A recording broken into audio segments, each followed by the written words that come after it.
Okay, let's jump into our deep dive today. We're looking at Exodus, chapter 18.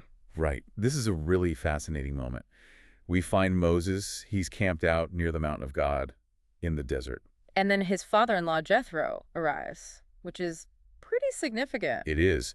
And he's not alone. He's actually brought Moses' wife, Zipporah, back. Oh, right, Zipporah. And their sons, too. Yeah, their two sons, Gershom and Eleazar. The text even gives us those little name meanings. Gershom, alien in a foreign land. Exactly. And Eleazar, which means my father's God was my helper, referencing escaping Pharaoh. They're like a mini history in their names. A nice touch. And the reunion itself sounds, well, quite warm. Oh, definitely. Moses goes out, he bows, kisses Jethro. They head into the tent. There's real respect there. So once they're settled in the tent, what's the conversation like? Well, Moses basically tells him everything, the whole story. Everything the Lord did to Pharaoh, the Egyptians, for For Israel. all the details, the hardships on the journey, the rescues. Yeah, he lays it all out, the struggles, the deliverance, how the Lord saved them time and again. And how does Jethro take all this in? He's actually described as being delighted, just genuinely thrilled to hear about all the good things God had done, rescuing Israel. Delight isn't maybe the first word you'd expect, but it shows his perspective. It really does, and it leads him to this powerful declaration. He praises the Lord. What does he say specifically? He says, basically, now I know the Lord is greater than all other gods. And he explicitly links it to these events, how God dealt with the Egyptians' arrogance. That's huge, isn't it? Coming from him, a Midianite priest, an outsider perspective confirming God's power. Absolutely. It's a major validation. And it wasn't just talk either. What do you mean? Well, Jethro then brings a burnt offering, other sacrifices too, to God, an act of worship. So he puts his actions where his words are. Exactly. And then Aaron and all the elders of Israel, they come and join them to eat bread together with Jethro, with Moses. Scripture says, in the presence of God. It's this shared sacred meal, kind of sealing that moment of shared understanding and worship. Wow. So a really positive reunion, a powerful testimony, shared worship. Things seem good. They do. But then, the very next day, Jethro observes something that makes him pause. Okay, what does he see? He sees Moses sitting as judge for the people all day long, morning till evening. Just Moses. Just Moses. And crowds of people just standing around him waiting their turn. All day. I can see how that might raise an eyebrow. Jethro doesn't just raise an eyebrow. He goes straight to Moses.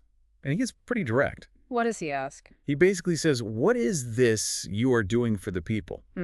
Why are you the only one sitting as judge with everyone standing around you from morning till night? It's a real challenge. It sounds like it. How does Moses respond to that? Does he get defensive? Not really defensive, more explanatory. He says, well, the people come to me to seek God's will. And, when they have disputes, they bring them to me. I decide between them, and I teach them God's decrees and laws. So he sees himself as the single point of contact for, well, everything. Guidance, judging, teaching God's law. Pretty much. The one-stop shop for divine administration. And Jethro's reaction to that explanation. Even more direct. He just tells him flat out, what you are doing is not good. Not good. Wow. Blunt. Why? What's Jethro's reasoning? It's incredibly practical. He says, look, you're going to wear yourself out completely. Just Moses. No, not just Moses.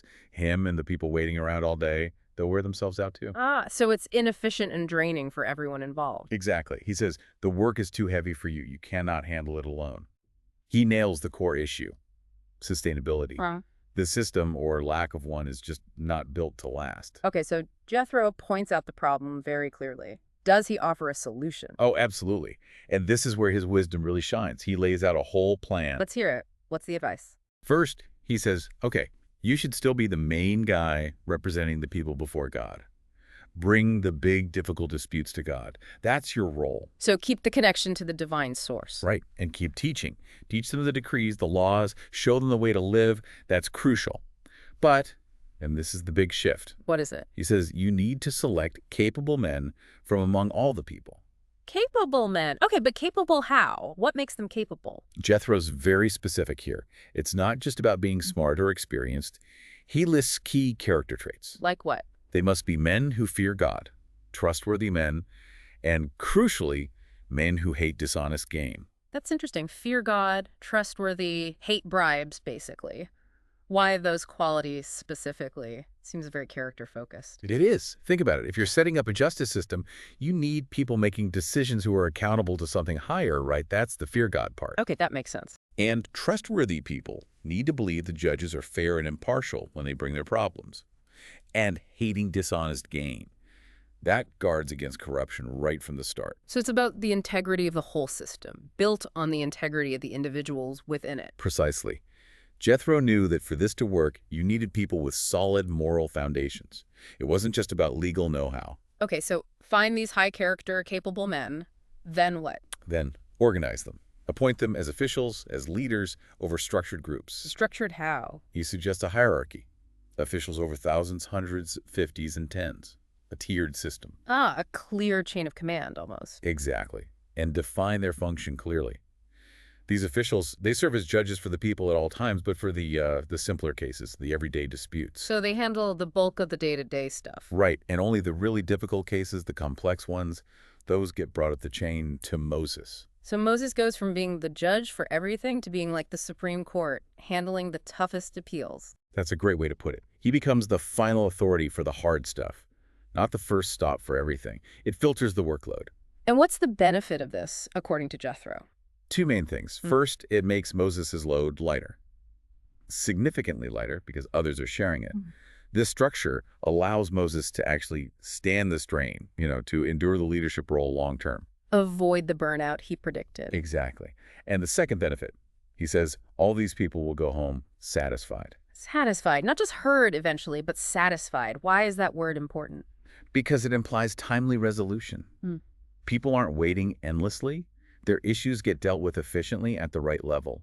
It's not just about Moses' well-being, it's about a system that actually serves the people effectively. That's a really key insight. Delegation benefits everyone. It truly does. It moves from that single point of failure model to a distributed, more robust system. So Jethro lays out this incredibly practical, wise plan. How does Moses react? Does he push back? Nope. The text is really straightforward here. It says, Moses listened to his father-in-law. Just listen. Listened and did everything he said. No arguments, no trying to justify the old way. He heard the wisdom and acted. That shows remarkable humility, doesn't it? It really does. He chooses the capable men, meeting those criteria Jethro outlined, from all over Israel. And appoints them. Appoints them as leaders, officials over the thousands, hundreds, fifties, and tens, just like the plan. And the new system starts working. Immediately. These chosen men start serving as judges for the simple cases, and only the difficult ones make their way to Moses. And Jethro, what happens to him? Once he sees his advice implemented, sees the system working, he departs. Heads back to his own country. His job there was done. Offered the crucial insight, saw it adopted, and then stepped away. Quite a story. It really is. So bringing this out of the ancient text, what's the takeaway for us, for you listening right now? This seems like more than just an old story about desert leadership. Oh, definitely. I mean, the first thing that jumps out is that even someone like Moses, directly guided by God, could fall into an unsustainable pattern. He meant well, trying to serve everyone. But ended up creating a system that was failing him and the people, headed straight for burnout like Jethro saw. Right. It really highlights how vital it is to recognize when a task or a whole workload is just too much for one person, even if you're the leader. And the value of external perspective. Jethro comes in, sees it with fresh eyes, and offers that, well, blunt but necessary critique. Yeah, sometimes you're too close to the problem to see clearly. You need that outside voice. And Moses listened. That's key too. Receiving advice well is a skill. So maybe the question for you listening is, where are you the bottleneck? Are there areas in your life, maybe at work, maybe in community projects, where you're trying to be the sole judge on every single issue? And wearing yourself out while others are kind of just waiting in line, metaphorically speaking. And look at the blueprint Jethro gave. It wasn't just get help. It was systematic. Totally. Define roles clearly, simple versus difficult. Have really clear criteria for who gets responsibility. Remember, character first. Yeah. Fear God, trustworthy, hate dishonest gain. Then create that structure, the tiers to manage the flow. Exactly. And understanding that sharing the load, delegating effectively, it isn't just about making your life easier. It's about building something sustainable, efficient. And ultimately more satisfying for everyone involved. Remember that phrase, the people will go home satisfied. That's such a powerful measure of success for any system involving people. It really is. It's about collective well-being, not just individual capacity, building something that lasts and serves the whole community. So as we wrap up this deep dive on Exodus 18, maybe here's something to chew on. How could this ancient account challenge the way you look at your own responsibilities? Yeah, where could implementing a system, think delegation, clear criteria for choosing help, actually trusting others with real responsibility lead to more sustainability? And more satisfaction, not just for you, but maybe even more importantly, for the people around you, the people you serve or work with. And maybe ask yourself, too, what's the real value you place on seeking out and truly listening to those outside perspectives? The Jethros in your life who might see the burnout pattern you're too close to notice, especially when you feel overwhelmed.